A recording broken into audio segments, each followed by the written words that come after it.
तो hello everyone, welcome to my channel study with Abhipriya पर।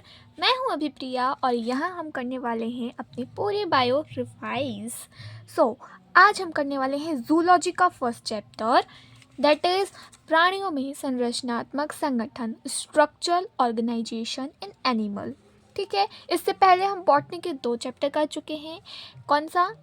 Cell वाला और सेल साइकिल वाला। ठीक है, उनकी प्लेलिस्ट बना दी गई है तो उसे जाके आप चेक कर सकते हो। सो लेट्स स्टार्ट इट बिना किसी टाइम को वेस्ट करे। इससे पहले मैं आपको जूलॉजी का सिलेबस भी बता देती हूँ। ओके, तो ये है हमारे जूलॉजी का सिलेबस, जिसमें फर्स्ट चैप्टर है प्राणियों में संरचनात्मक संगठन। इसमें से 3 क्वेश्चंस आ सकते हैं। ये मेजरली पिछले साल के और प्रीवियस ईयर पे देखते हुए पिछले साल इसमें से 3 क्वेश्चन आए थे मेंढक से। इस हिसाब से ये सारी चीज़ें मैंने बताई हैं। फिर सेकंड चैप्टर आता है श्वसन एवं गैसों में विनिमय। इसमें से 2 आ सकते हैं। शरीर द्रव्य तथा परिसंचरण, इसमें से भी 2 आ सकते हैं। उत्सर्जी उत्पाद एवं उनका निष्कासन, इसमें से भी 2 आ सकते हैं। गमन एवं संचलन, तंत्रिका नियंत्रण एवं समन्वय, इनमें से भी 2 आ सकते हैं। रासायनिक समन्वय एवं एकीकरण, प्राणी जगत, जैवाणु, मानव जनन, मानव स्वास्थ्य तथा रोग, जैव प्रौद्योगिकी के सिद्धांत एवं प्रक्रम, जैव प्रौद्योगिकी एवं उनके उपयोग, और लास्ट में आएगा हमारा विकास। तो इसी हिसाब से हम अपने चैप्टर्स को कवर करेंगे, साथ ही साथ बॉटनी भी कवर करेंगे। और अगर ये सब कंप्लीट हो गया तो उसके बाद आपको मिलेगा सरप्राइज। तो अपने दोस्तों को बुलाना मत भूलना और चैनल को सब्सक्राइब करना भी मत भूलना। Let's start. तो प्राणियों में संरचनात्मक संगठन, इसमें हमें 3 टॉपिक्स पढ़ने हैं। एक animal tissues, second cockroach, third मेंढक। अब एनिमल टिश्यू क्यों पढ़ना है? क्योंकि ये है हमारे जूलॉजी का बेस। जब तक टिश्यूज़ नहीं बनेंगे ना, आप पे जूलॉजी ना के बराबर है ना। क्योंकि आगे चल के भी बहुत सारी चीज़ें ऐसी हैं जहाँ पे टिश्यूज़ के बारे में हमें वर्णन मिलेगा, तो हमें उसको पढ़ना ज़रूरी है। फिर देन कॉकरोच और मेंढक तो इम्पोर्टेंट है ही, क्योंकि 2025 में इसमें से 3 क्वेश्चन आए थे मेंढक में से। और कॉकरोच क्या है, हमारी न्यू एनसीईआरटी में तो है नहीं, हमें ओल्ड एनसीईआरटी से पढ़नी पड़ेगी। तो इसे भी हम रिवाइज़ करेंगे। वैसे तो अभी हम नोट्स कर रहे हैं, लेकिन उसके बाद हम एनसीईआरटी भी करेंगे। सबसे पहले परिचय पे आते हैं कि आखिर ऊतक होता क्या है। तो ऊतक क्या है? ये कोशिकाओं का समूह है। सबसे पहले आती हैं कोशिकाएं, जिनको हमने पिछले चैप्टर में पढ़ा। ये कोशिकाओं का समूह ऊतक का निर्माण करती हैं। इन ऊतक से हमारा अंग बनता है, यानी ऑर्गन बनता है। फिर ऑर्गन से ऑर्गन सिस्टम बनता है, और फिर ऑर्गन सिस्टम से एक पूरे जीव का निर्माण होता है। राइट? तो ऐसी जिनका ओरिजिन समान हो, जिनकी संरचना समान या असमान हो सकती है, और जिनका कार्य समान हो, ऐसी कोशिकाओं के समूह को हम ऊतक कहते हैं। डेफिनेशन क्या होगी? अंतरकोशिकीय पदार्थ। ये क्या होता है? जब कोशिकाएं इकट्ठी रहती हैं तो उनके बीच में कुछ मैट्रिक्स भरा होता है, इसे इंटरसेल्युलर सब्सटेंस कहते हैं, अंतरकोशिकीय पदार्थ कहते हैं। तो अंतरकोशिकीय पदार्थ सहित ऐसी कोशिकाओं का समूह जिनकी उत्पत्ति समान और जो सामान्य कार्य करने के लिए विभेदित डिफरेंशिएटेड हुई हो, परंतु संरचना में समान या असमान हो सकती हैं, क्या कहलाता है? ऊतक कहलाता है। अब जंतु जगत में अगर हम स्पंज की बात करें, पॉरीफेरा संघ की बात करें, तो इनमें से सिर्फ कोशिकीय स्तर पाया जाता है, ऊतक नहीं पाए जाते हैं। लेकिन हाइड्रा सिलेंट्रेटा से लेकर मानव कॉर्डेट्स तक अगर हम देखें, सभी जगत देखें, सभी संघ देखें, अकेली पॉरीफेरा को छोड़कर, तो उनमें उपकला ऊतक, पेशीय ऊतक, संयोजी ऊतक और तंत्रिका ऊतक पाए जाते हैं। अब ऊतक कितने प्रकार के होते हैं? जंतु ऊतक कितने प्रकार के होते हैं? सबसे पहले उपकला ऊतक, एपिथेलियल टिश्यू। सेकंड संयोजी ऊतक, कनेक्टिव टिश्यू। थर्ड पेशीय ऊतक, मस्कुलर टिश्यू। और फोर्थ तंत्रिका ऊतक, न्यूरल टिश्यू। ठीक है, अब जो हमारे उपकला ऊतक है, इनकी उत्पत्ति कैसे होती है? इनकी उत्पत्ति हमारी बाह्यजन स्तर, मध्यजन स्तर और अंतःजन स्तर से होती है, यानी कि ectoderm, mesoderm, endoderm. Ectoderm, mesoderm, endoderm क्या है? ये हमारे शरीर की संरचना करते हैं। ये तीनों जो हैं ये हमारे शरीर की संरचना करते हैं। शरीर की संरचना कैसे होगी? ऊतकों से होगी। जब ऊतकों का निर्माण ये करते हैं तो ये तो है ही ना इम्पोर्टेंट, है ना। तो एपिथेलियल टिश्यू किससे बनते हैं? एक्टोडर्म, मेसोडर्म, एंडोडर्म से। कनेक्टिव टिश्यू मेसोडर्म से।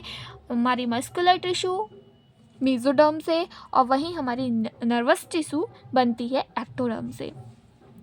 एपिथेलियल टिश्यू का कार्य क्या होता है? तो इसका कार्य होता है कवरिंग और लेयरिंग, आवरण और अस्तर। आवरण क्या होता है? हमारे शरीर के बाहर, जैसे कि हमारी स्किन। अस्तर क्या होती है? अस्तर यानी कि जो हमारी अंदर के अंग के अंदर की जो है उसका कवर करता है। जैसे कि मान लो कोई ट्यूब है आपके पास, तो ट्यूब के बाहर की लेयर जो होगी वो कवरिंग कहलाएगी, लेकिन ट्यूब के अंदर की जो लेयर होगी उसके अंदर, तो उसको क्या कहते हैं? हम लाइनिंग कहते हैं। इसके बाद आती है कनेक्टिव टिश्यू, जो कि मेसोडर्म से बनी होती है और इसका कार्य होता है ऊतक एवं अंगों को जोड़ना और परिवहन में सहारा प्रदान करना। मस्कुलर टिश्यू का गमन एवं संचलन में मदद करती है और नर्वस टिश्यू आवेग कौन से विद्युतीय संकेतों का संचरण करने में सहायता करती है। क्वेश्चन ये आता है कि एक्टोडर्म, मेसोडर्म, एंडोडर्म की उत्पत्ति कैसे होती है। अब हमारे पास हमारा ओवम है जो कि मादा से आया है और एक स्पर्म है जो कि नर से आया है। दोनों का जब फ्यूज़न होता है तो क्या बनता है? जाइगोट बनता है जो कि एक कोशिकीय होता है। फिर इससे मॉर्यूला और तूतक बनता है। यही जाइगोट क्या करता है? विभाजन करता है, जिससे मॉर्यूला या तूतक बनता है जो कि 8 से 16 कोशिकीय होता है। फिर और विभाजन करके ये ब्लास्टुला या कोरक पुट्टी कहलाती है जो कि 32 कोशिकीय होती है, जैसे हम ब्लास्टुला कहते हैं। ठीक है। फिर यही ब्लास्टुला आगे चलकर भ्रूण का निर्माण करता है और भ्रूण के अंदर ही एक्टोडर्म, मेसोडर्म, एंडोडर्म क्या इनकी उत्पत्ति होती है और फिर ये ऊतक का निर्माण कर देते हैं। अब सबसे पहले आता है उपकला ऊतक, एपिथेलियल टिश्यू या एपिथेलियम। इसमें एपी का मतलब क्या होता है? अपॉन, और थीलिया का मतलब ग्रोथ, यानी जो किसी और ऊतक के ऊपर वृद्धि करे उसे हम एपिथेलियल कहते हैं। तो यह ऊतक संयोजी ऊतक के ऊपर वृद्धि करता है। किसके ऊपर? कनेक्टिव टिश्यू के ऊपर ग्रोथ करता है ना। इस ऊतक में कोशिकाएं अंतःकोशिकीय पदार्थ द्वारा आपस में दृढ़ता से टाइटली जुड़ी हुई होती हैं, यानी कि इन कोशिकाओं के मध्य में कोई भी गैप नहीं होता है, एकदम दृढ़ता से चिपकी हुई होती है। ठीक है। अगर आगे बात करें, इसमें अंतःकोशिकीय पदार्थ बहुत कम मात्रा में होता है, इसी कारण से रक्त की आपूर्ति यानी ब्लड सप्लाई नहीं हो पाता है। ये इंपॉर्टेंट है कि इसमें ब्लड सप्लाई नहीं हो पाता है, लेकिन इस ऊतक में तंत्रिकाएं उपस्थित रहती हैं। ब्लड सप्लाई भले ही नहीं हो रहा, लेकिन तंत्रिकाएं उपस्थित हैं इसमें। इस ऊतक की कोशिकाएं दो सतह मिलती हैं। इसकी कोशिकाएं जो होती हैं इन पे दो सतह मिलती हैं, एक मुक्त सतह फ्री सरफेस और एक आधारीय झिल्ली बनाती है, यानी बेसमेंट मेम्ब्रेन बनाती हैं। जो हमारी मुक्त सतह होती है वो वातावरण या देह गुहा की ओर होती है, और जो हमारे बेसमेंट मेम्ब्रेन है ये एक अकोशिकीय पतली झिल्ली होती है जो कि उपकला और संयोजी ऊतक द्वारा बनाई जाती है। ये म्यूकोपॉलीसैकेराइड तथा ग्लाइकोप्रोटीन की बनी हुई होती है। अगर हम स्ट्रक्चर देखें तो इस तरीके से है। यह है हमारी उपकला ऊतक जो कि टाइटली बॉन्डेड है, जिसमें रक्त की आपूर्ति नहीं हो पा रही है, लेकिन न्यूरॉन्स हैं। ठीक है। तो इसकी एक ऊपर सतह दिख रही है जो कि फ्री है, और एक नीचे दिख रही होगी, दो सतह दिख रही होंगी। एक ये जो उपकला द्वारा स्रावित है जिसे हम बेसल लैमिना कहते हैं, एक नीचे पर्पल कलर की जो कि संयोजी ऊतक बनाती है, इसे हम फाइब्रस लैमिना कहते हैं। दोनों को मिला के हम बेसमेंट मेम्ब्रेन बोलते हैं। तो ये उपकला, ये संयोजी। डन। अब जो हमारी उपकला ऊतक है उसे पोषण कौन देता है? उसे पोषण संयोजी ऊतक देता है, क्योंकि ब्लड की सप्लाई कहाँ होती है? सबसे ज़्यादा संयोजी ऊतक में होती है। तो इसी ब्लड की सप्लाई की वजह से यही ब्लड की सप्लाई उपकला ऊतक में भी हो जाती है, जिससे उसको न्यूट्रिशंस मिल सके। आगे की बात करें तो उपकला ऊतक के प्रकार आते हैं। उपकला ऊतक मेनली दो प्रकार के होते हैं, लेकिन हम एक एक्स्ट्रा पढ़ेंगे, विशिष्ट उपकला ऊतक। ठीक है। एनसीईआरटी में 2 दिए हैं, हम 3 पढ़ेंगे। जो हमारी पहला प्रकार क्या है, सरल उपकला ऊतक सिंपल एपिथेलियल, फिर है संयुक्त उपकला ऊतक कंपाउंड एपिथेलियम, और फिर तीसरा है विशिष्ट उपकला ऊतक स्पेसिफाइड एपिथेलियल, है ना। सरल उपकला, ये उपकला कोशिकाएं एक ही परत में व्यवस्थित होती हैं, सिर्फ एक लेयर पाई जाती है। संयुक्त उपकला, यह उपकला दो या अधिक परतों में व्यवस्थित होती हैं, बहुत सारी परतें हैं। विशिष्ट उपकला क्या होती है, ये सरल और संयुक्त में विशिष्ट कार्य करने के लिए मॉडिफाई होती है, यानी कि ये दो कोशिकाएं ही कुछ विशेष प्रकार का काम कर रही हैं और इन्हीं का मॉडिफिकेशन हुआ है जिससे ये विशिष्ट उपकला बनी है। और डिटेल में पढ़ते हैं। सरल उपकला जो होती हैं वो आगे चल के 4 प्रकार की मिलती हैं। सरल शल्कीय उपकला, सिंपल स्क्वेमस एपिथेलियल, सरल घनाभाकार उपकला, सिंपल क्यूबॉइडल एपिथेलियम, सरल स्तंभाकार उपकला, सिंपल कॉलमिनार एपिथेलियम, और कूट स्तरित उपकला। जो हमारी कंपाउंड एपिथेलियल टिश्यू होती हैं वो 2 प्रकार की होती हैं, एक संक्रमित उपकला, एक स्तरित उपकला। जो हमारी स्तरित उपकला होती हैं वो आगे चल के 3 प्रकार में विभाजित हो जाती हैं, स्तरित शल्कीय उपकला, स्तरित घनाभाकार उपकला और स्तरित स्तंभाकार उपकला। इंग्लिश लिखी है, आप पढ़ सकते हो स्टॉप करके। फिर आती है विशिष्ट उपकला। विशिष्ट उपकला 3 प्रकार की होती है, ग्रंथिल उपकला, तंत्रिका संवेदी उपकला और वर्णित उपकला। इन सभी के नाम आपको रटे होने चाहिए क्योंकि नीट एस्पिरेंट हो, ऐसे तो हो नहीं। बाकी अगर आप 11th पढ़ते हो तो आपको भी ये चीज़ें याद होनी चाहिए क्योंकि क्वेश्चन बन जाते हैं यार कहीं से भी। फिर अब हम पढ़ेंगे सरल उपकला ऊतक। 4 टाइप की होती हैं सरल उपकला ऊतक। सबसे पहले नंबर पे सरल शल्कीय उपकला पे आते हैं। ये चपटी कोशिकाएं होती हैं, फ्लैट सेल्स होती हैं। इनका केंद्रक भी चपटा होता है और केंद्र में स्थित होता है। इनके किनारे अगर आप देख पा रहे हो तो लहरदार होते हैं, अनियमित आकृति के होते हैं, इर्रेगुलर बाउंड्रीज होती हैं। इनका कार्य विशरण का और निस्यंदन का होता है, डिफ्यूज़न का और फिल्ट्रेशन का होता है। अगर हम घनाभाकार उपकला की बात करें, सरल घनाभाकार उपकला, तो ये घन की आकृति की होती है, क्यूब लाइक स्ट्रक्चर होती है। केंद्रक जो होता है वो गोल गोल होता है और केंद्र में स्थित होता है। इनका कार्य एब्जॉर्प्शन और सिक्रेशन का यानी अवशोषण का और स्त्रावण का कार्य होता है।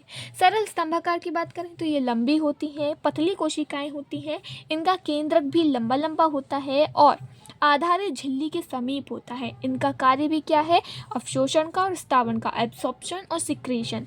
अगर हम बात करें कूट स्तरित उपकला की तो ये भी लंबी कोशिकाएं होती हैं स्तंभाकार कोशिका के भांति, लेकिन इनका आकार जो होता है वो अलग अलग होता है, यानी कोई ज़्यादा बड़ी है, कोई ज़्यादा छोटी है, कोई मीडियम है, इस तरीके से।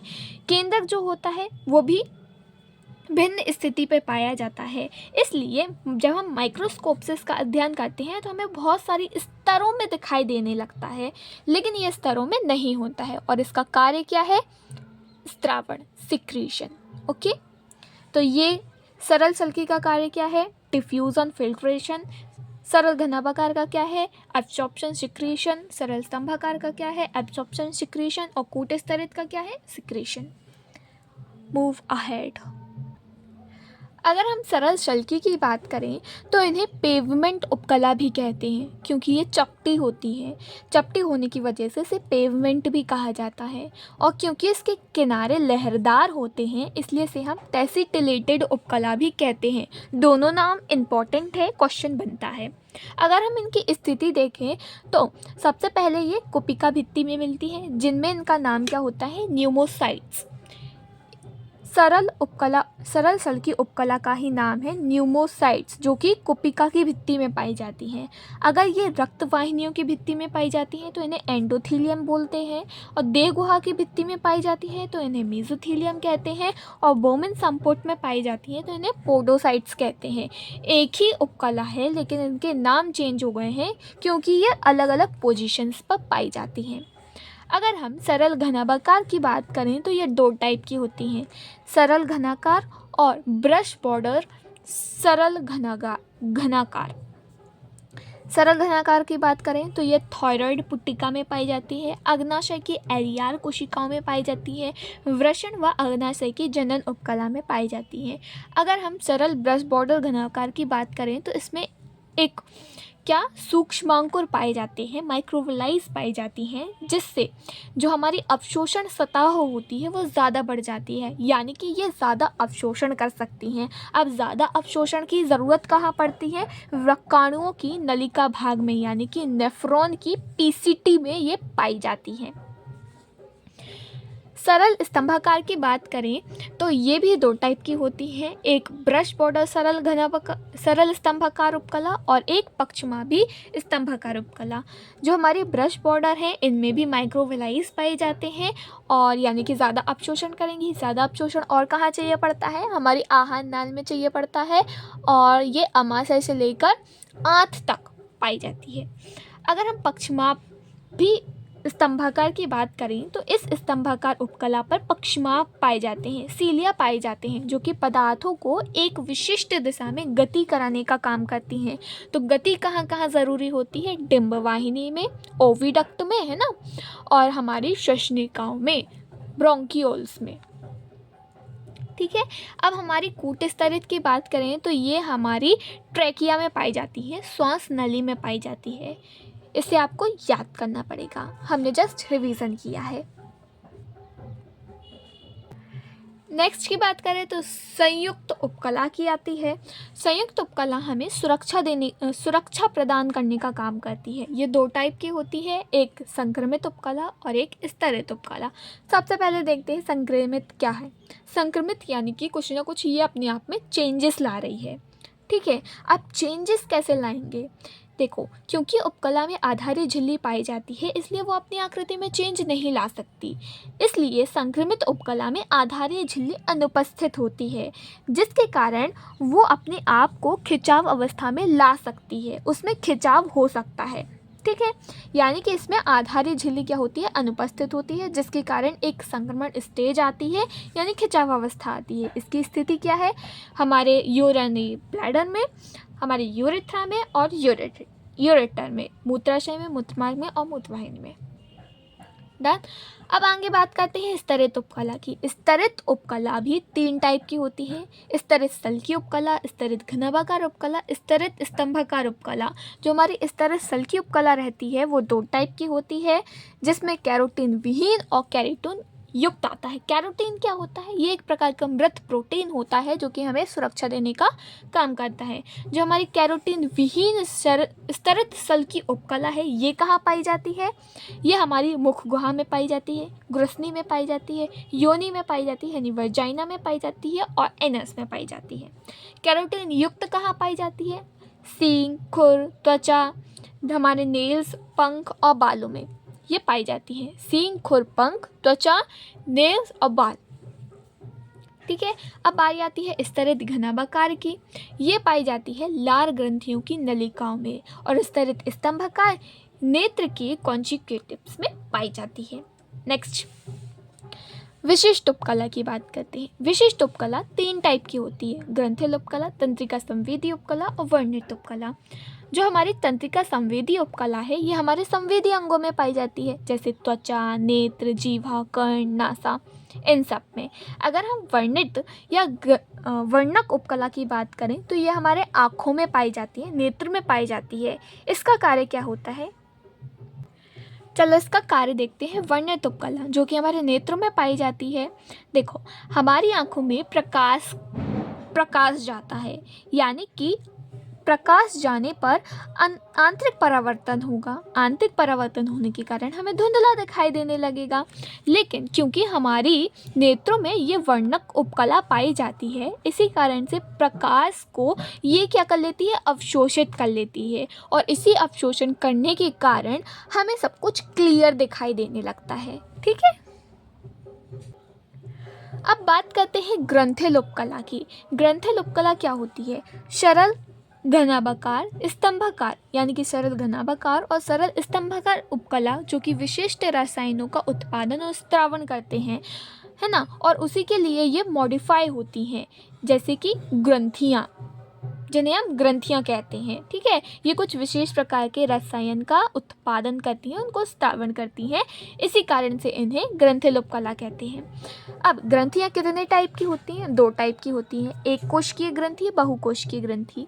एक कोशिकीय ग्रंथि में 2 ग्रंथियां मेन है, इंपॉर्टेंट है, जिनके नाम आपको याद करने हैं, कलश कोशिका और श्लेष्मा कोशिका, जिसे हम ग्लोबुलेट या म्यूकस ग्लैंड भी कहते हैं, और दूसरी पैनित कोशिकाएं, पेनिस सेल्स।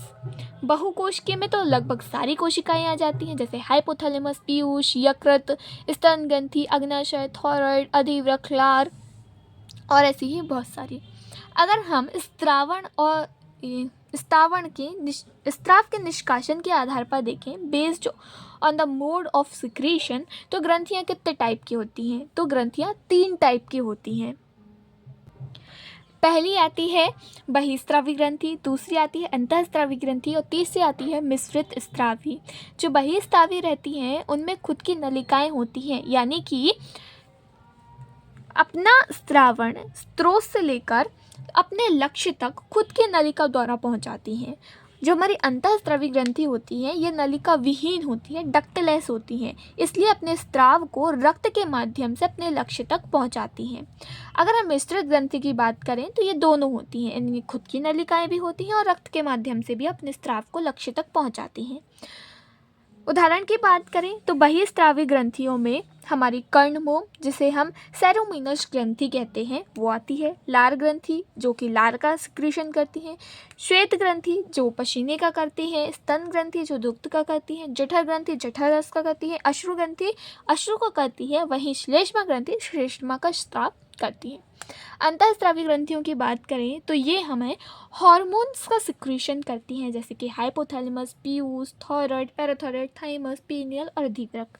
मिश्रित ग्रंथि की बात करें तो इसमें हमारी सबसे पहले अग्नाशय आती है, पेनक्रियाज आती है, देन हमारे वृषण और अंडाशय आती है, टेस्टिस और ओवरी।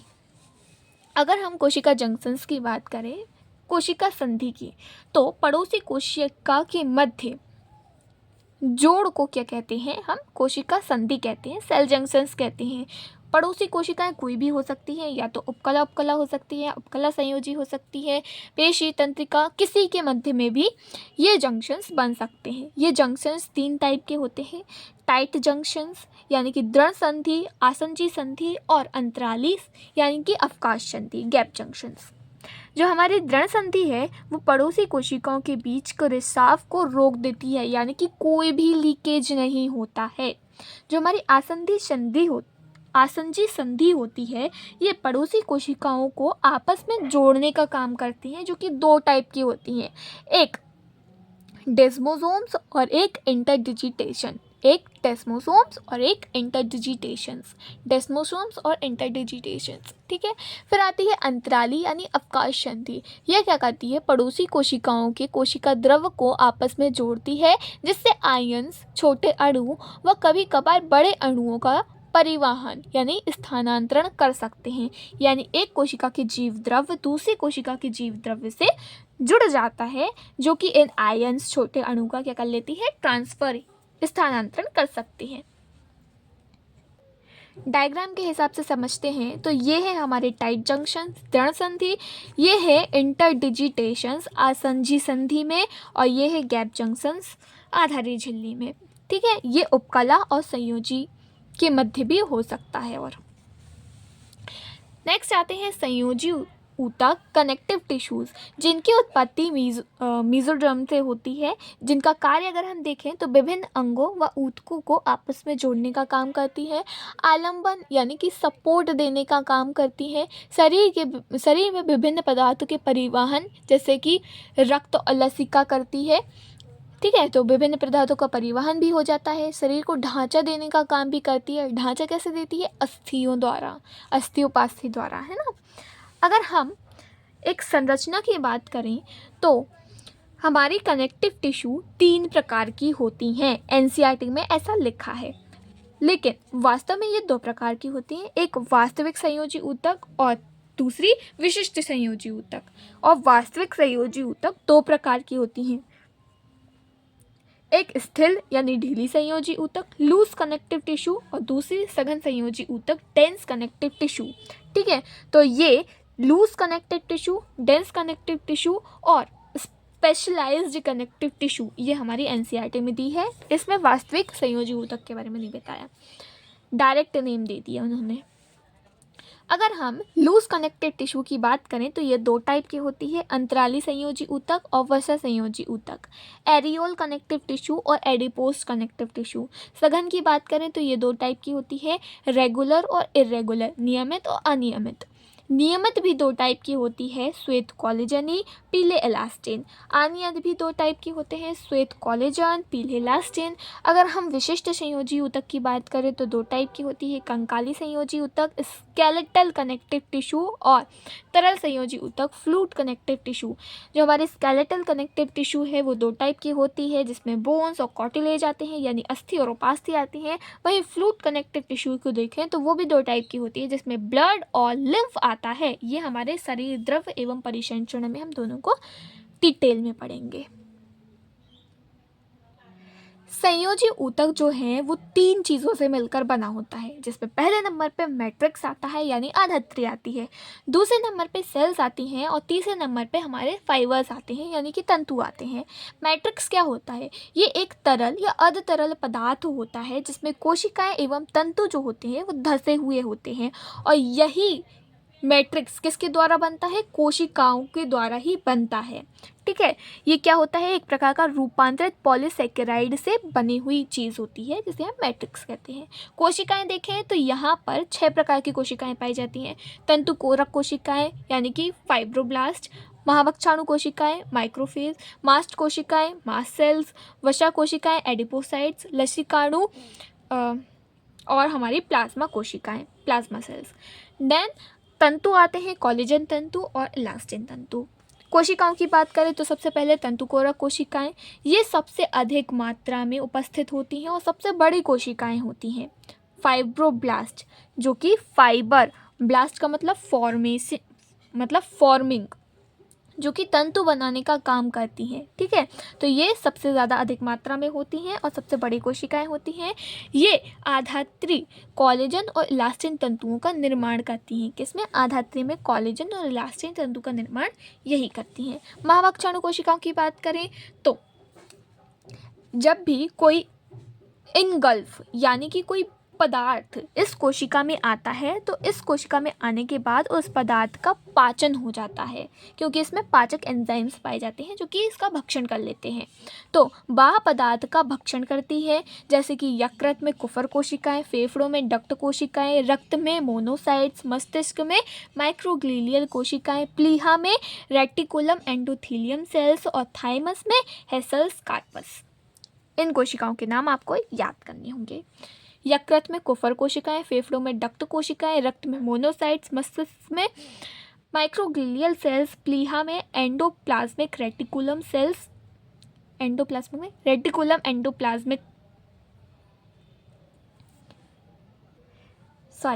प्लीहा में reticulum endothelial cells. Then thymus में हेसल्स कार्पस। नेक्स्ट आते हैं मास्ट कोशिकाएं। मास्ट कोशिकाएं कुछ रसायनों का स्रावण करती हैं, जो कि 3 प्रकार के रसायन हैं, हिस्टामिन, सेरोटोनिन और हेपेरिन। हिस्टामिन क्या करता है? ये वाहिनी विस्फारक होता है, यानी अगर कोई वाहिनी है तो इसको और ज़्यादा क्या जगह प्रदान करने लगता है, हिस्टामिन आएगा और इसे बढ़ा देगा। ठीक है, अब सेरोटोनिन क्या है? ये वाहिनी संकीर्णन यानी संकुचन करता है, वैसो कॉन्ट्रिक्शन कर देता है, यानी अगर कोई वाहिनी है तो उसे और ज़्यादा क्या कर देगा, एकदम चिपका देगा जगह। जैसे कोई नल में से पानी, पाइप में से पानी आ रहा है तो उसको हम दबा देते हैं ना, बिल्कुल सेम वैसा ही ये है। हेपेरिन क्या होता है? ये प्रतिस्कंदमक होता है जो कि रक्त में थक्का जमने नहीं देता है। जो हमारी तंतुकोरक कोशिकाएं थीं, तंतुकोरक कोशिकाएं वो 2 प्रकार की तंतु बनाती हैं, एक कोलेजन और इलास्टिन। आखिर कोलेजन और इलास्टिन में अंतर क्या होता है? कोलेजन तंतु जो होते हैं वो सफ़ेद रंग के होते हैं, इलास्टिन जो होते हैं वो पीले रंग के होते हैं। कोलेजन कोलेजन प्रोटीन से बने हुए होते हैं, इलास्टिन इलास्टिन प्रोटीन से बने हुए होते हैं। कोलेजन जो हैं वो बंडल में उपस्थित होते हैं और थोड़े कठोर होते हैं, ठीक है, लेकिन इलास्टिन जो होते हैं वो बंडलों में नहीं पाए जाते हैं और ये लचीले होते हैं। कोलेजन तंतु जो होते हैं वो अशाखित होते हैं, लेकिन इलास्टिन तंतु शाखित होते हैं। ये अंतर होते हैं, तो अंतर को आपको याद करना पड़ेगा, स्पेशली जो 11th में हो वो। वसा कोशिकाओं की बात करें, फैट सेल्स की, एडिपोसाइट्स की, तो एडिपो क्या होता है? ये वसा होता है और इसी का इमरजेंसी के लिए आपातकालीन स्थिति में भोजन के रूप में क्या रहता है? संग्रहित रहता है। सामान्य कोशिकाएं जो वसा का संग्रहण के लिए रूपांतरित होती हैं उन्हें हम वसा कोशिकाएं कहते हैं। वसा कोशिकाएं जो हैं वो दो प्रकार की होती हैं, श्वेत वसा कोशिकाएं और भूरी वसा कोशिकाएं, वाइट एडिपोसाइट्स और ब्राउन एडिपोसाइट्स। जो हमारी श्वेत वसा कोशिकाएं होती हैं इसमें एक बड़ी सी रिक्तिका होती है, वहीं जो हमारी भूरी वसा कोशिकाएं होती हैं इनमें छोटी छोटी रिक्तिकाएं उपस्थित होती हैं और दोनों में एक एक केंद्रक होता है। जो हमारी श्वेत वसा कोशिकाएं होती हैं इसमें जो सूत्र कणिकाएं होती हैं वो कम मात्रा में पाई जाती हैं, लेकिन भूरी वसा कोशिकाओं में सूत्र कणिकाओं की संख्या बहुत ज़्यादा होती है, यानी कि ज़्यादा एनर्जी प्रोड्यूस करेंगी, है ना। अगर हम वाइट एडिपोसाइट्स की बात करें तो इनके उदाहरण क्या है? त्वचा के नीचे पाई जाती है, ऊँट के कुबड़ में पाई जाती है, मरीनो भेड़ की पूंछ में पाई जाती हैं और वहीं व्हेल की त्वचा के नीचे, जिसे हम ब्लबर कहते हैं, वहाँ पाई जाती हैं। अगर भूरी वसा कोशिकाओं की बात करें तो ये नवजात शिशु में पाई जाती हैं और चूहे में पाई जाती हैं। इसलिए तो चूहा इतनी जल्दी दौड़ पाता है और उससे ज़्यादा ठंड भी नहीं लगती ठंड के मौसम में। अगर हम लसीकाणु की बात करें तो ये एक प्रकार के WBCs होती हैं जो कि प्रतिरक्षी एंटीबॉडीज़ का निर्माण करती हैं। प्लाज्मा कोशिकाओं की बात करें तो ये इनमें जो केंद्रक में क्रोमेटिन होता है ये बैलगाड़ी के पहिए की व्यवस्थित होता है, के रूप में व्यवस्थित होता है। जैसे बैलगाड़ी का पहिया होता है ना, उसी स्ट्रक्चर में ये हमारा क्रोमेटिन केंद्रक में पाया जाता है। कार्य क्या है? ये लसीकाणुओं से बनती है सबसे पहले तो, और ये प्रतिरक्षी निर्माण में सहायता करती है। आगे अगर बात की जाए तो आते हैं स्थिर संयोजी ऊतक, loose connective tissue. Loose connective tissue में सबसे पहले अंतराली संयोजी ऊतक यानी एरियोल कनेक्टिव टिश्यू, जिसमें आधात्री जो होती है वो बहुत ज़्यादा अधिक मात्रा में होती है, वहीं कोशिका या तंतु बहुत कम मात्रा में होते हैं। अब इस कोशिका में आखिर पाई क्या क्या चीज़ें जाती हैं? जैसे हमारी शिराएँ पाई जाएंगी, वसा कोशिकाएँ होंगी, आधात्री तो है ही, मांस कोशिकाएँ होंगी, लसीकाणु होंगी, धमनी होंगी, कोलेजन तंतु होंगे, महाभक्षाणु कोशिकाएँ होंगी, तंतुकोरक कोशिकाएँ होंगी और इलास्टिन तंतु होंगे। ये सारी चीज़ें इसमें पाई जाती हैं, लेकिन सबसे ज़्यादा आधात्री पाई जाती है। अब नाम इसका क्या है? अंतराली, यानी कि यहाँ पर स्पेस यानी कि खाली जगहों पर पाई जाती हैं। खाली जगहें जैसे कि कौन कौन सी पढ़ते हैं आगे? खाली जगह जैसे कि अगर कोई अंग है, अंगों के मध्य में कुछ खाली स्पेस पाई जाती है, वहाँ पे ये पाई जाएंगी, यानी कि अंगों के बीच में। त्वचा के नीचे स्थित होती है डर्मिस वाले भाग में। डर्मिस वाला भाग देखो, हमारी त्वचा जो होती है उसमें कुछ अलग अलग भाग होते हैं। जैसे सबसे ऊपर हमारी एपिडर्मिस पाई जाती है, फिर डर्मिस पाई जाती है, यहीं पे अंतराली संयोजी ऊतक पाई जाती हैं, फिर इसी अंतराली संयोजी ऊतक के नीचे हाइपोडर्मिस पाई जाती है जहाँ पर वसा संयोजी कोशिकाएं उपस्थित होती हैं, फिर इसके नीचे कंकाल पेशियाँ आती हैं और कंकाल पेशियों के नीचे हमारी बोन्स आती हैं। तो ये एक स्ट्रक्चर है। और कहाँ पाई जाती हैं? इनके ऊपर उपकला ऊतक वृद्धि करते हैं, यानी कि अंतराली संयोजी ऊतक के ऊपर ही उपकला ऊतक वृद्धि करते हैं। जैसे यहाँ पे ये अंतराली संयोजी ऊतक है और इसी के ऊपर क्या है? एपिडर्मिस। एपिडर्मिस यानी कि उपकला ऊतक। डन।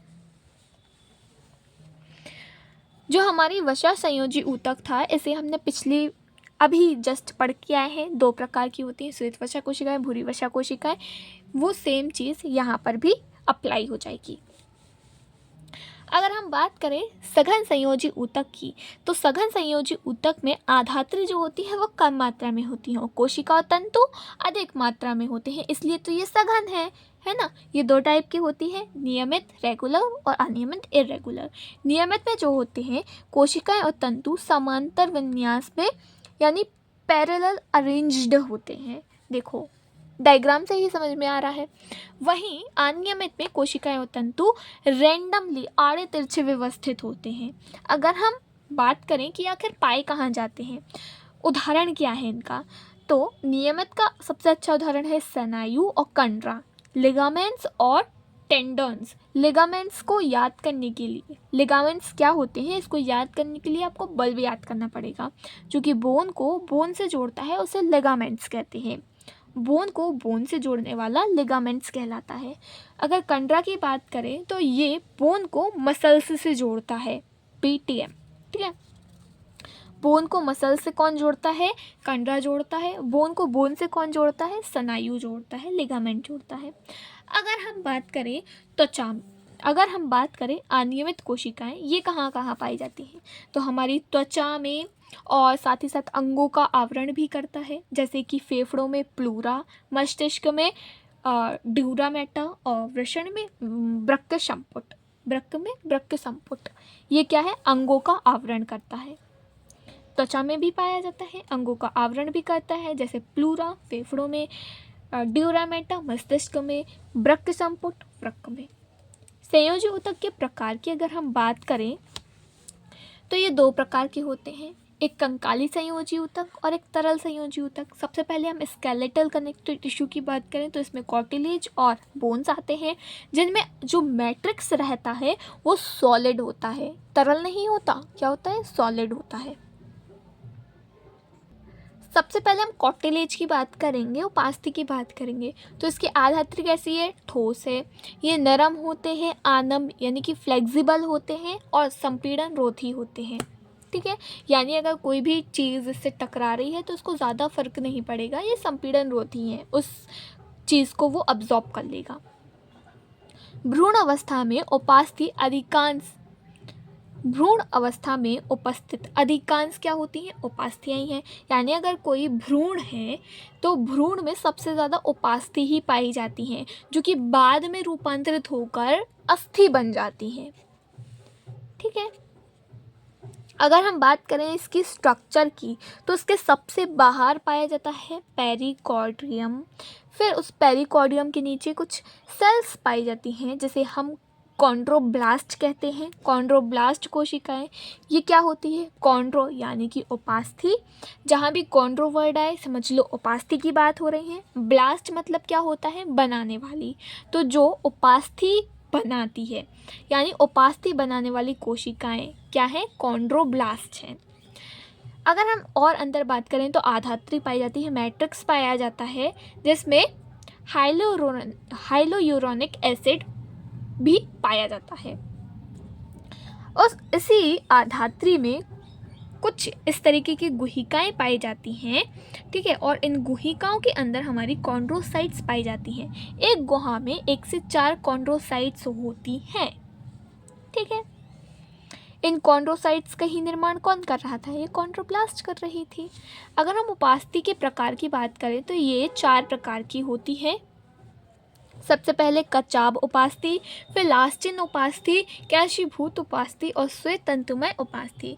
कचाब उपास्थि की बात करें तो ये भ्रूणीय अवस्था में सर्वाधिक मात्रा में पाई जाती है और जन्म के पश्चात अस्थि में चेंज हो जाती हैं, जैसे कि हमारे कंठ में, हमारी पसलियाँ जहाँ ओरोस्थि से जुड़ी हुई होती हैं वो, रिप्स कनेक्टिव स्टीरम। ठीक है, लंबी अस्थियों के शीर्ष पर है ना, टिप्स ऑफ लॉन्ग बोन्स, और हमारी श्वास नली में, श्वास नाल में यानी कि ट्रैकिया में, कहाँ कहाँ, कंठ में, पसलियाँ जहाँ ओरोस्थि से जुड़ती हैं वो जगह, और लंबी अस्थियों के शीर्ष पर और श्वास नाल में।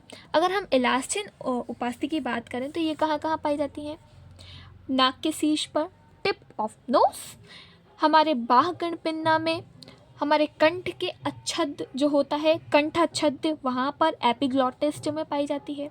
कैल्शीभूत उपास्थि की बात करें तो ये हमारी ह्यूमरस और फीमर के शीर्ष पर पाई जाती है। श्वेत तंतुमय उपास्थि की बात करें तो ये अंतःकशेरुकी पट्ट का निर्माण करती है, यानी कि जो हमारा कशेरुक दंड है ना, वो क्या है, उसके बीच में जो खाली स्पेस होती है, एक कशेरुकी को दूसरी कशेरुकी से जोड़ने के लिए यहाँ पर ये अंतःकशेरुकी पट्स पाए जाते हैं। फिर हमारे प्यूबिक संलयन में, प्यूबिक सिम्फाइसिस में भी पाई जाती है। नेक्स्ट की बात करें तो बोन्स आता है। बोन्स क्या होता है, इसकी आधात्री भी क्या होती है, सॉलिड होती है। ये अनआनम्य होते हैं, यानी कि नॉन फ्लेक्सिबल होते हैं, लचीले नहीं होते हैं। जो अस्थि रहती है वो कार्बनिक और अकार्बनिक पदार्थों से मिलकर बनी हुई होती है, जिसमें अकार्बनिक पदार्थ जो होता है वो 60 से 65% होता है।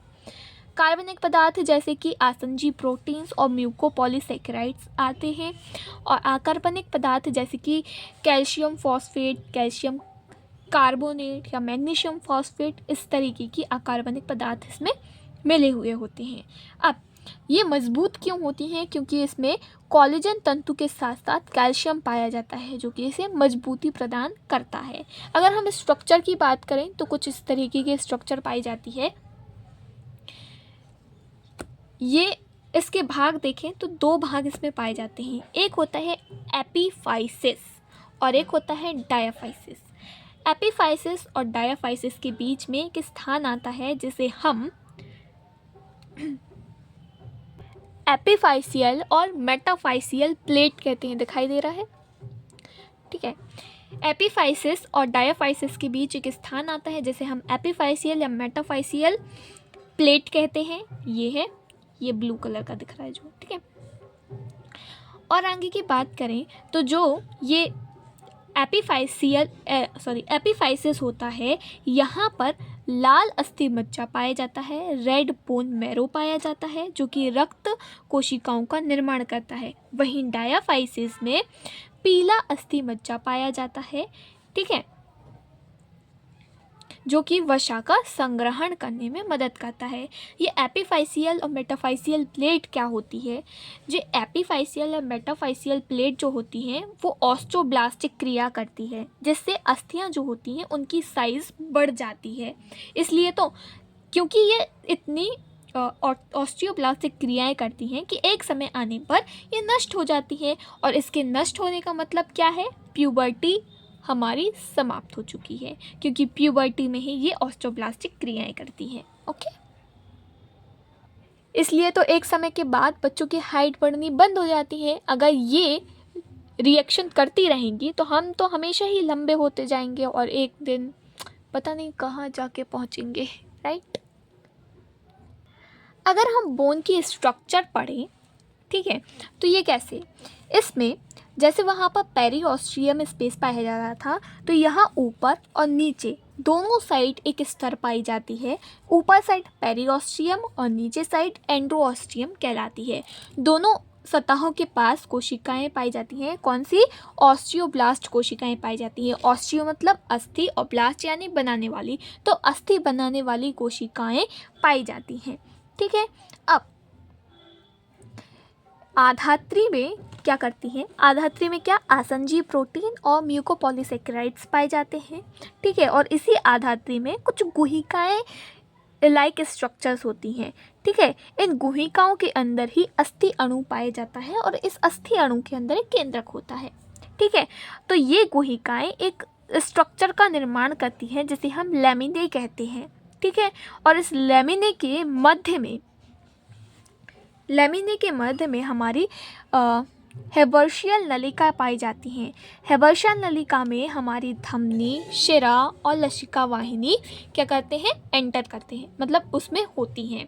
हेबर्शियल नलिका में धमनी, शिरा और लसिका वाहिनियाँ होती हैं, ठीक है। और ये हेबर्शियल नलिका एक दूसरे से कनेक्टिव रहती हैं, किससे, बोकमैन नलिकाओं से कनेक्टेड रहती हैं, ओके। सो ये भी हो गया। अब आते हैं उपास्थि और अस्थि में अंतर क्या होता है। तो सबसे पहले उपास्थि में रक्त आपूर्ति नहीं होती है, केवल पेरिकॉर्डियल पेरिकॉर्डियल की सतह पाई जा रही थी, सिर्फ वहीं तक रक्त की आपूर्ति हो पाती है। ठीक है, क्योंकि उसमें क्या था, ये हेबर्शियल नलिका जैसी कोई स्ट्रक्चर नहीं थी जो कि इसके मध्य में रक्त की आपूर्ति कर पाए, क्योंकि ये हेबर्शियल नलिका क्या करती हैं, इनमें धमनी शिराएं लसिका वाहिनियाँ होती हैं, यानी कि रक्त की आपूर्ति हो रही है। ठीक है, यानी कि अस्थि में रक्त की आपूर्ति होती है। क्यों? क्योंकि वहाँ पे हेबर्शियल नलिकाएं पाई जाती हैं और साथ ही साथ वोकमैन द्वारा रक्त वाहिनियाँ इससे गुजरती रहती हैं। इस वजह से अगर हम उपास्थि की बात करें तो इसकी वृद्धि एक ही दिशा में होती है, बाहर से अंदर की ओर।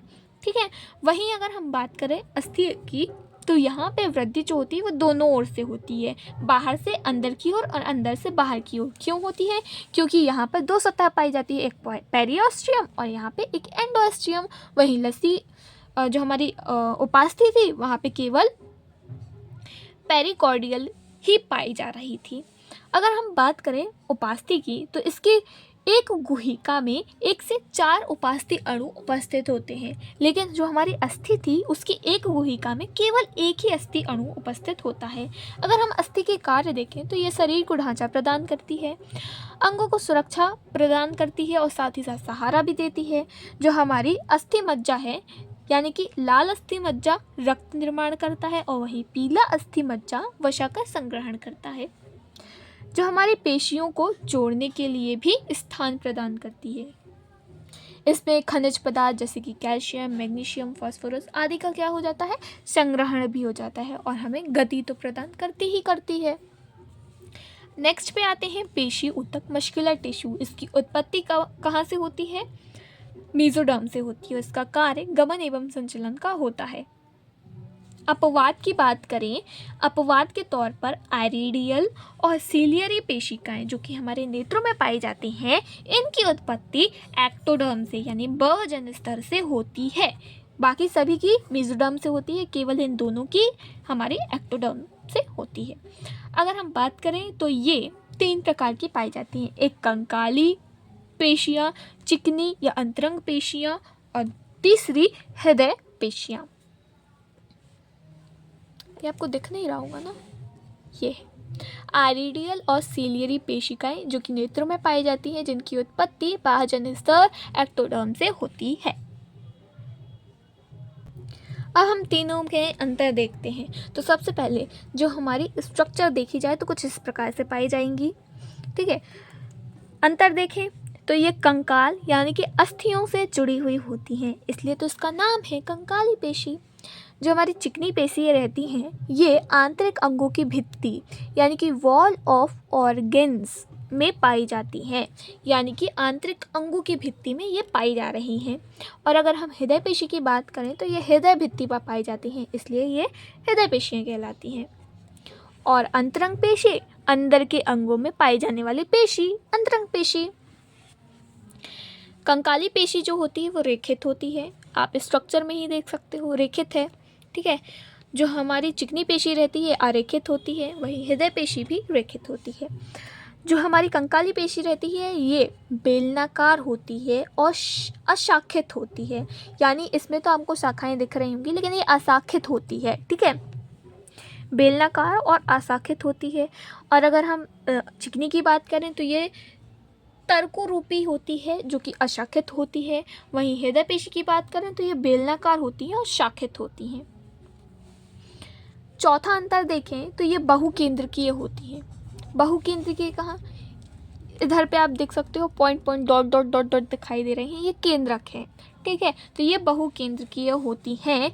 ये संकोशिकीय होती हैं। कहाँ पर? परिधि भाग की ओर होती हैं, ये परिधि भाग पर ही तो पाई जा रही है ना। अगर हम बात करें चिकनी की तो ये एक केंद्रकीय होती है। केंद्रक कहाँ होता है? केंद्र में स्थित होता है। हृदय पेशी की बात करें तो ये भी एक केंद्रकीय होती हैं। केंद्रक कहाँ? केंद्र में पाया जाता है। देखो एक ही केंद्र की है। अगर हम बात करें कंकाली की तो ये ऐच्छिक होती हैं। चिकनी की बात करें तो अनैच्छिक होती हैं। हृदय की बात करें तो ये भी अनैच्छिक होती है। अगर हम बात करें कंकाली की तो ये थक जाती है।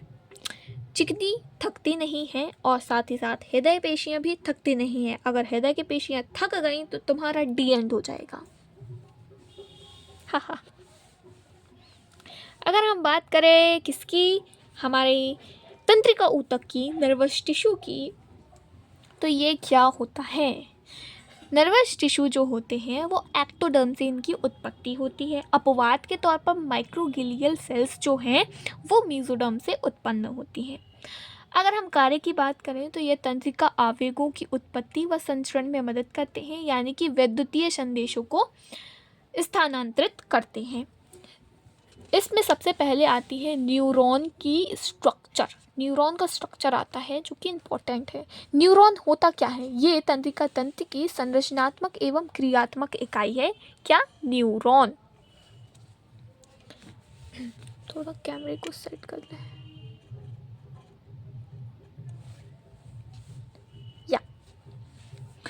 ठीक है, न्यूरॉन क्या है? तंत्रिका तंत्र की संरचनात्मक एवं क्रियात्मक इकाई होती है जिसमें 3 भाग पाए जाते हैं, एक कोशिका काय, एक तंत्रिकाक्ष और दूसरा तंत्रिकाक्ष सिरा। जो हमारा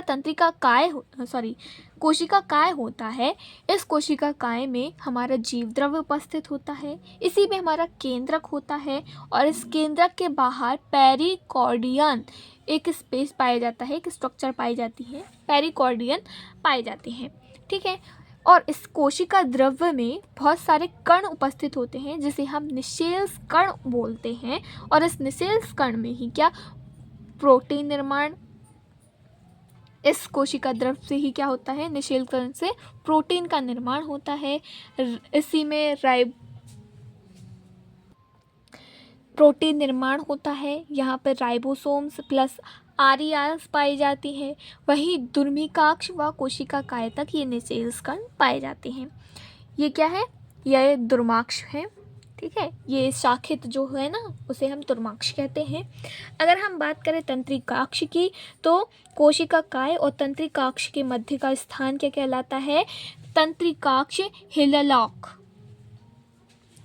और इसमें ही स्ट्रक्चर्स पाई जाती हैं। कौन कौन सी? सबसे पहले ये सबसे लंबी संरचना जिसे हम रेनवियर के नोड्स कहते हैं। ठीक है, देन ये इसमें माइलिन आच्छाद्य पाया जाता है और इस माइलिन आच्छाद्य पे हमारे श्वान कोशिकाएं उपस्थित होती हैं। सबसे एंड में जो पाया जाता है वो होता है तंत्रिकाक्ष सिरा और ये अंत में क्या होता है? पुटिका फूला हुआ भाग होता है जिसमें हमारी पुटिकाएं यानी कि न्यूरोट्रांसमीटर्स पाए जाते हैं। तो ये इसकी पूरी स्ट्रक्चर है, इसको एक बार अच्छे से देख लेना। और अगर बोर्ड एग्ज़ाम की तैयारी कर रहे हो तो इस स्ट्रक्चर को बनाना सीख लेना। इसके बाद आते हैं इनकी संरचनाएं। संरचना के आधार पर अगर हम देखें तो तंत्रिकाएं 2 टाइप की होती हैं, एक न्यूरॉन जिसे हम अभी अभी पढ़ कर आए और एक होती हैं सहायक ग्लियल कोशिकाएं। न्यूरॉन्स क्या होती हैं? ये उत्तेजन कोशिकाएं होती हैं। इनमें कोशिका विभाजन नहीं होता है। ठीक है, क्योंकि इनमें सेंट्रियोल्स अनुपस्थित होते हैं। सहायक यानी ग्लियल कोशिकाओं की बात करें तो ये उत्तेजनशील नहीं होती हैं, नॉन एक्साइटेड सेल्स होती हैं जिसमें तंत्रिका ऊतक के 50% से भी अधिक भाग यहीं आता है। अगर हम इनके टाइप्स की बात करें तो सबसे पहले आते हैं एस्ट्रोसाइट्स, फिर आते हैं ओलिगोडेंड्रॉइड्स, फिर श्वान कोशिकाएं, फिर आती हैं माइक्रोग्लियल कोशिकाएं और लास्ट में आती है एपेंडाइमल सेल्स। ठीक है, अगर हम ऑस्टियोसाइट्स की बात करें तो ये कुछ इस टाइप की स्ट्रक्चर में पाई जाती हैं और ये क्या करती हैं? ब्लड ब्रेन बैरियर का निर्माण करती हैं। बीबी का क्या करती है? निर्माण करती हैं ब्लड ब्रेन बैरियर का। और न्यूरॉन्स की मरम्मत के लिए भी उत्तरदायी होती हैं। ओलिगोडेंड्रोइड्स की बात करें तो ये मस्तिष्क का सीएनएस भाग में पाई जाती हैं और श्वान कोशिकाएं पीएनएस भाग में पाई जाती हैं और दोनों क्या करती हैं? माइलिन आच्छाद्य का निर्माण करते हैं। अगर हम माइक्रोग्लियल कोशिकाओं की बात करें तो ये मस्तिष्क की महाभक्षाणु कोशिकाएं होती हैं और एपेंड्राइमल सेल्स की बात करें तो ये CSF का स्त्राव करती हैं। CSF क्या होता है इसे हम आगे चलकर पढ़ेंगे। अगर हम बात करें दिख जा भाई,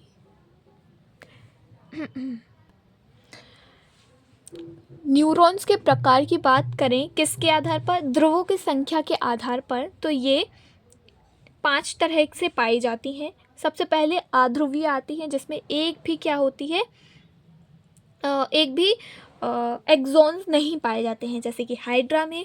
फिर होती है कूट एक ध्रुवीय, इसमें एक्सॉन तो पाई जाती है लेकिन वो कूट होती है, यानी कि नकली होती है, फॉल्स होती है, जो कि कहाँ पाई जाती है, मेरुरज्जु की पृष्ठमूल गुच्छ में पाई जाती है। फिर आती है एक ध्रुवीय जिसमें एक एक्सॉन होता है, जो कि भ्रूणीय अवस्था में पाई जाती है। फिर आते हैं बाइपोलर जिसमें एक एक्सॉन पाई जाती हैं और एक डेंड्रॉइड पाई जाती है, जो कि हमारी रेटिना में, नेत्र में पाई जाती है। और फिर आती हैं बहुध्रुवीय जिसमें एक एक्सॉन होता है और कई सारे डेंड्रॉइड्स होते हैं, जो कि प्रामस्तिष्क वलकुट में पाई जाती हैं। अगर हम तंत्रिकाक्ष पर माइलिन आच्छाद्य की उपस्थिति के आधार पर इनका वर्गीकरण करें तो ये 2 प्रकार की पाई जाती हैं। एक वो जिनमें माइलिन आच्छाद्य पाया जाता है और एक वो जिनमें माइलिन अनाच्छाद्य होती है, यानी माइलिन आच्छाद्य नहीं पाया जाता है। माइलिन आच्छाद्य क्या होता है, ये वसा व्युत्पन्न होता है जो कि आवेगों का संचरण करने में मदद नहीं करता है भाई,